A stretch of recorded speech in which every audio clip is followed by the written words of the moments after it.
ପିଲାମାନେ ସମସ୍ତେ ଫଳ ଜାଣିଛ? ଆମେ ଆଜି କିଛି ଫଳର ନାଁ ଜାଣିବା ଆଉ ଦେଖିବା ଆଉ ଚିହ୍ନିବା ହେଲା। ମଜା ଲାଗିବ ତ? ଇଚ୍ଛା ହଉଛି ଚିହ୍ନିବା? ହଉ, ଏଇଟା ହେଲା ପିଲାମାନେ କଦଳୀ। କଣ ଏଇଟା? କଦଳୀ।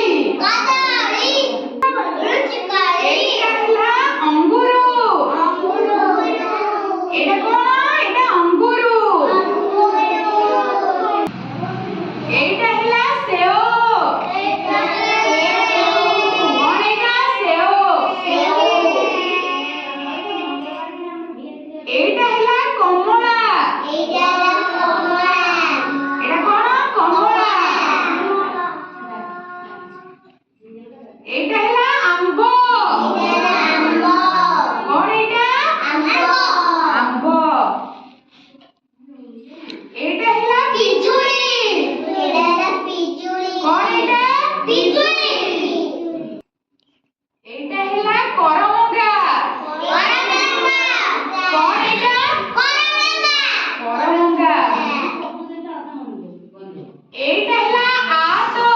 ଏଇଟା କଣ? ଏଇଟା ହେଲା ଅମୃତଭଣ୍ଡା। କଣ ଏଇଟା? ଅମୃତଭଣ୍ଡା। ଏଇଟା ହେଲା ସପୁରୀ। କଣ ଏଇଟା? ଏଇଟା ସପୁରୀ। ଆଚ୍ଛା ପିଲାମାନେ ସମସ୍ତେ ଫଳର ନାଁ ଜାଣିଲ ତ? ଯାହାକୁ ଯୋଉ ଫଳ ଦେଖେଇବି, ଯାହାକୁ ପଚାରିବି, ତମେ ସେ ଫଳର ନାଁ କହିବ ହେଲା। ସମସ୍ତେ କହିବନି, ଯାହାକୁ ପଚାରିବି ସେ କହିବ ହେଲା। ତମେ କହିଲ ଏଇଟା କୋଉ ଫଳ? ପିଜୁଳି।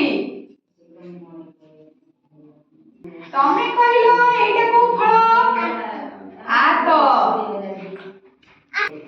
ତମେ କହିଲ ଏଇଟା କୋଉ ଫଳ? ସପୁରୀ। ତମେ କହିଲ ଏଇଟା କୋଉ ଫଳ? ଅମୃତଭଣ୍ଡା। ତମେ କହିଲ ଏଇଟା କୋଉ ଫଳ?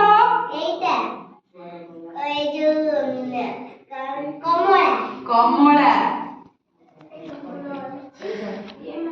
ତମେ କହିଲ ଏଇଟା କୋଉ ଫଳ? କଦଳୀ।